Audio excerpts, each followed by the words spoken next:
आच्छा दिनै बबे बबे जायगानिफ्राय बा बबे दोलोनिफ्राय दिनैहाय बेसे बुरजा जयनिं जाफैखो? दिनै मोनथाम जायगा मोनथाम गामि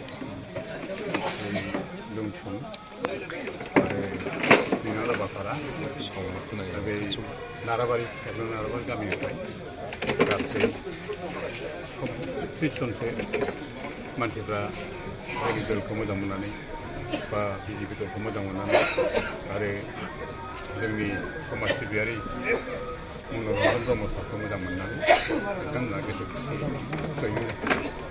बिसोरो गुबुन दलनिफ्राय फैदों आरो दा दतमा समष्टि हिसाबै बिजेपि दोलोनिफ्राय ओरैनो बेसेबां साखाफारा जानानै दङ?